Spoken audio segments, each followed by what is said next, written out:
Ladies and gentlemen, football fans around the world.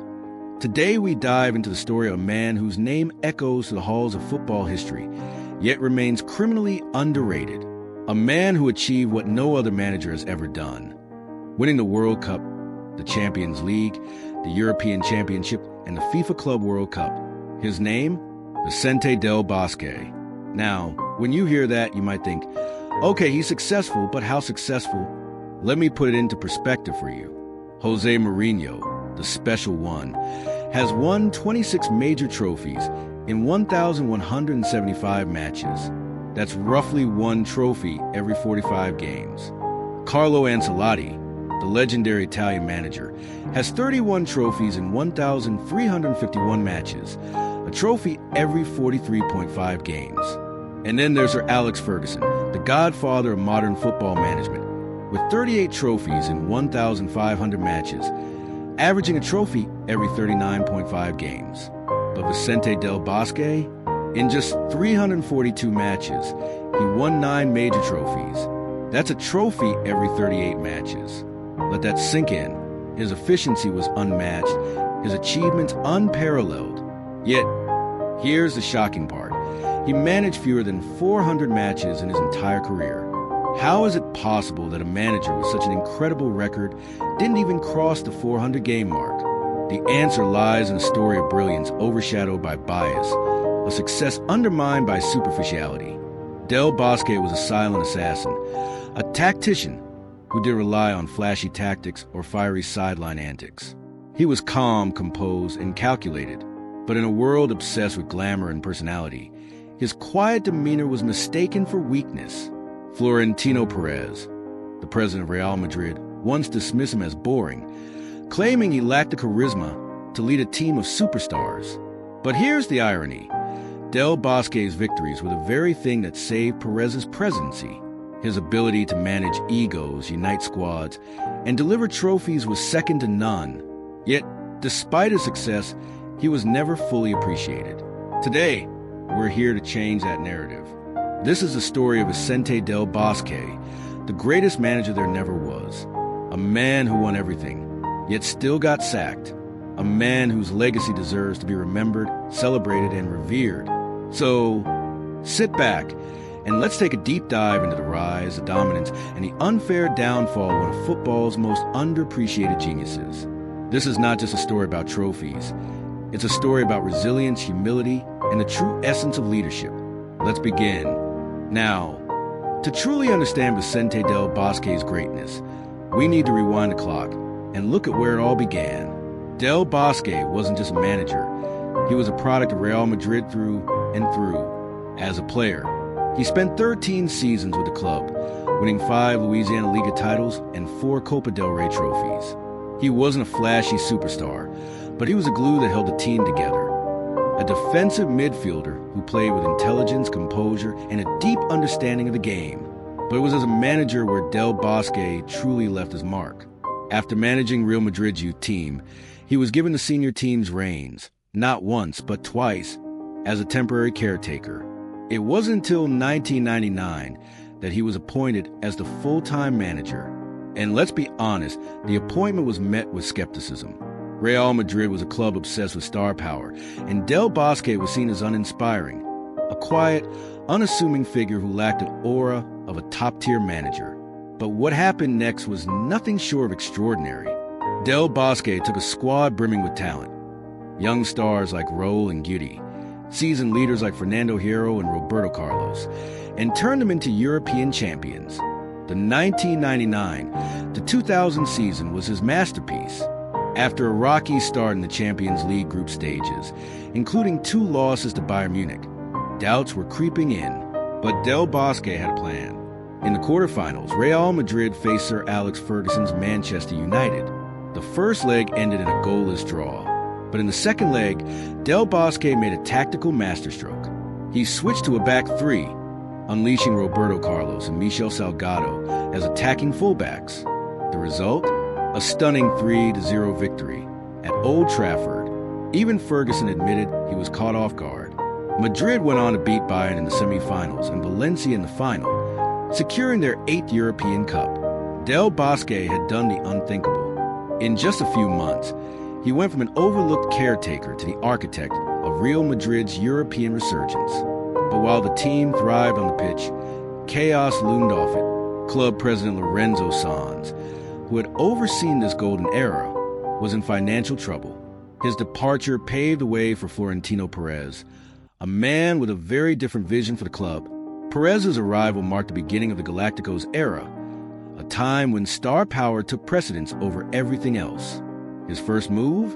Signing Luis Figo from Barcelona in a shocking transfer that sent shockwaves through football.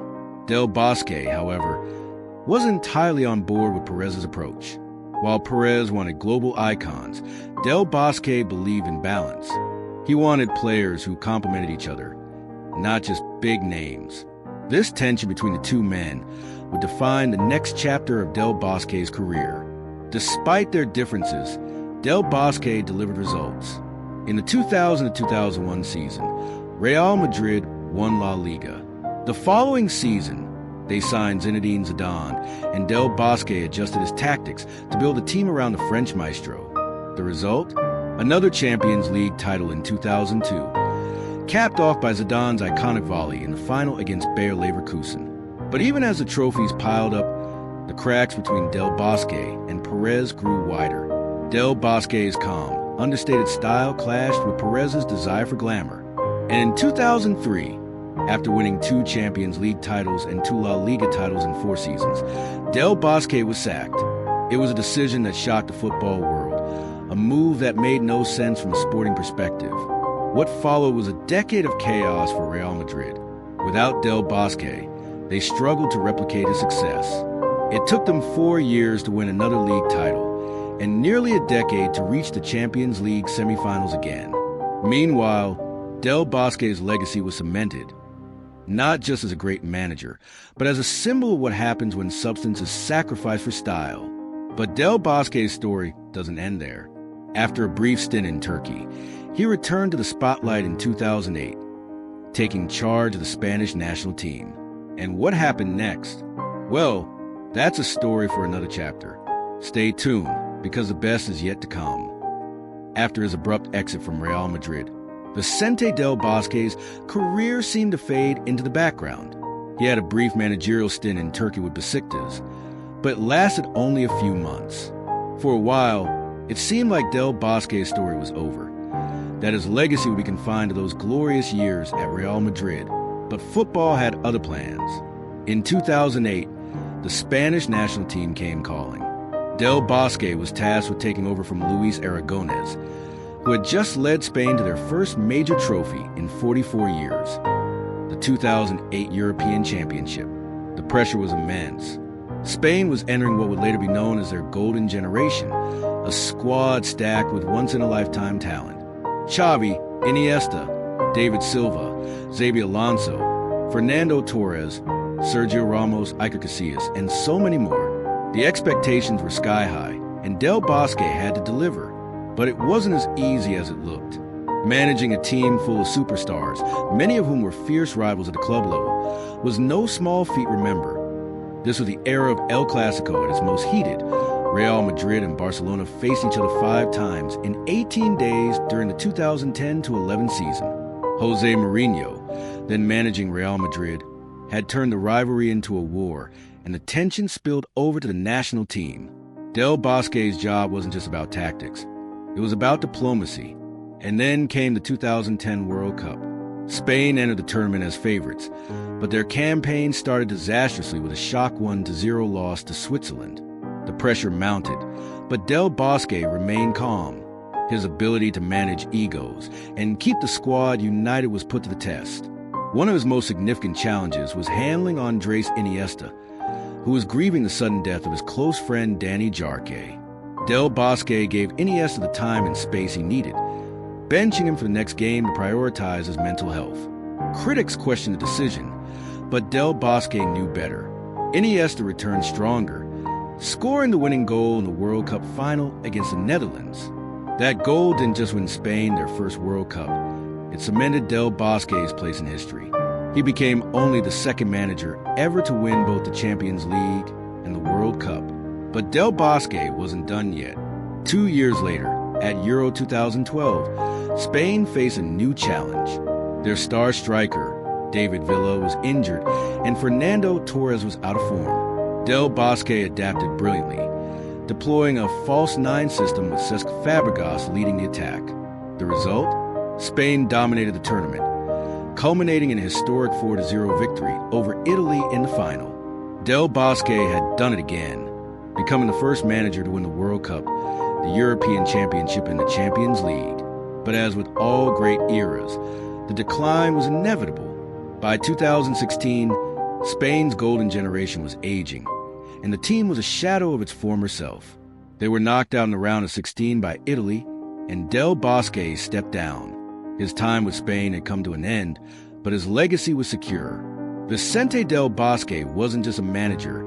He was a leader, a diplomat, and a master of man management. He proved that success isn't about flashy tactics or fiery speeches. It's about understanding your players, building unity, and staying true to your principles. His calm demeanor, often mistaken for weakness, was his greatest strength. Today, no manager has matched Del Bosque's unique set of achievements.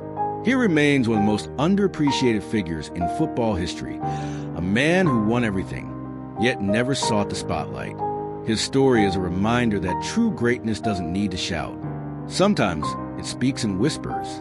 So, the next time you think of football's greatest managers, remember Vicente del Bosque, the man who won it all, not with flair, but with quiet brilliance. The greatest manager there never